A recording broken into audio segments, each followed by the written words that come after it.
Akkam jirtu hordoftoota Awaash Deelii nagaan keenya bakka jirtanitti isin akka qabu jecha sagantaa keenya har'aatiin akkamitti haala salphaadhaan yeroo gabaabaa keessatti afaan Ingiliffaa barachuu akka dandeessan waliin ilaallaa. Hanga dhuma sagantaa keenyatti wajjin turaa jecha channel keenya subscribe, share, like gochuun dagatina.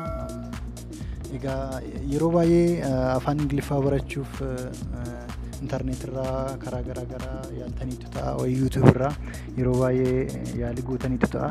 Garuu dandeettiin afaan Ingiliffaa dubbachuu, barreessuu haa ta'u, dhaggeeffachuu keessan fooyya'insa argisiisuu dhiisuu danda'a.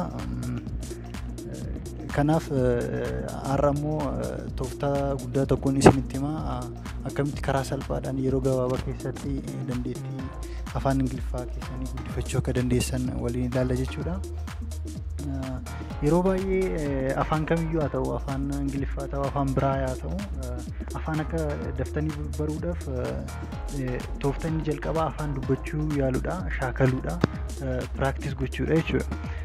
Kanaaf tooftaan ani amma isinitti himuuf deemu kunis garri caalu isaa bakka shaakalliidha, practice gochuudha. Kanaaf jalqaba irratti wanti isin gochuu qabdan applicationtu jira. Applicationin kun Speak English jedhama. Applicationii kana download gochuu qabdu jechuudha. Bilbila keessan irratti download yookaan install erga gootanii booda applicationii kana keessa galtanii fayyadamtu. Applicationii kana download gochuudhaaf Play Store irra deemtanii download gochuu dandeessu, yookaan immoo description box irra link isaa isiniifan kaa'aa achirra deemtanii download gochuu dandeessu jechuudha. Erga applicationii kana download gootanii bilbila keessan irratti feetanii applicationii kana bantu jechuudha.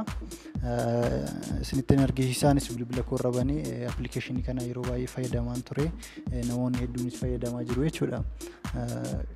Kanaaf jalqaba yeroo bantan akkas fakkaata.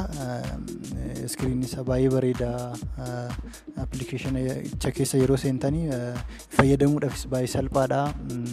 User interactive dha jechuudha. Jechuun namni fayyadamu akkuma salphaatti fayyadamuu danda'a jechuudha applicationii kana.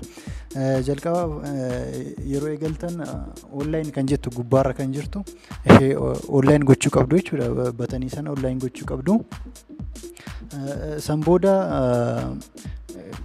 dantini garaagaraatu jira jechuudha. Dandeettii garaagaraa jira. Intarii kan jedhamu warri haaraan, namoonni haaraa afaan Ingiliffaatiif haaraa ta'an, giddugaleessa kan ta'an intermediate kan jedhamu jira. Advanced kan ta'an immoo dandeettii isaanii olaanaa warri ta'e sadarkaa garaagaraa qaba jechuudha. Applicationin kun namoota sadarkaa garaagaraa irra jiran afaan kana akka barataniif gargaara jechuudha. Isinis dandeettii afaan Ingiliffaa keessanii haaraa yoo ta'e, giddugaleessa yoo ta'e, yookiin immoo sadarkaa isaa olaanaa yoo ta'e intermediate, advanced kan jedhu akkuma argitan applicationii kana gubbaadha. Isa filachuu dandeessu jechuudha. Akkaataan fayyadama applicationii kana akkuma argitan bilbiltu jechuudha. Akkuma asirraa irratti argisiisaa jiru bilbila namoota addunyaarra jiran, namoota iddoo garaagaraa jiraatan bilbiluu dandeessu jechuudha. Isaan faana bilbiltanii haasa'uu dandeessu, shaakaluu dandeessu, practice gochuu dandeessu jechuudha. Kanaaf kun baay'ee iddoo baay'eetti wanti kun hin argamu. Karaan itti practice godhan rakkisaa ta'uu danda'a. Applicationii kana irratti garuu practice gochuu dandeessu jechuudha. Nama wayii irratti callistanii yoo bilbiltan nama wayii waama jechuudha bilbilli keessanii. Kanaaf bilbiltanii nama sana wajjin haasa'uu dandeessu, caccabsitanii baruu dandeessu. Dogoggoruu rakkoon qabu, maaf dogoggortee namni hin jedhu jiru. Kanaaf haala kanaan baruu dandeessu jechuudha. Applicationin kun immoo interneetiidhaan hojjetama. Wi-Fi yoo barbaadan Wi-Fi irratti fayyadamuu dandeessu. Yoo daataa yoo ta'e immoo baay'ee lakkaa'u. Yeroo baay'ee garuu Wi-Fi irratti yoo fayyadamtan baay'ee bu'a qabeessa ta'uu dandeessu jechuudha. Kanaaf akkuma asirratti argitan daily conversation kan jedhu jira. Asirratti guyyaa guyyaadhaan haasaa guyyaa guyyaa namni akkamitti akka haasa'u, akkamitti wal communicate akka godhu baruu dandeessu. Ani appilikeeshiniin kun baay'ee na fayyadeera.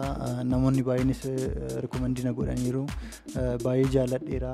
Baay'ee salphaadha baruudhaaf fayyadamuudhaaf baay'ee nama rakkisu.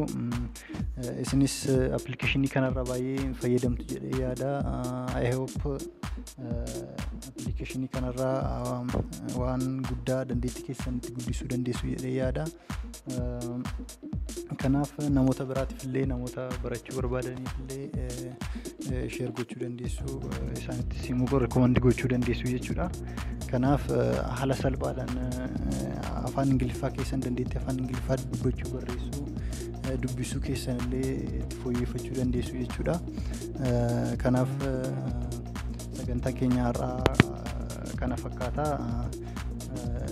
Chaanalii keenya sheer, subscribe, like gochuun dagatina nu jajjabeessa, nu bukkee dhaabadhaa. Sagantaa biraatiin amma wal agarrutti nagaan nu tura.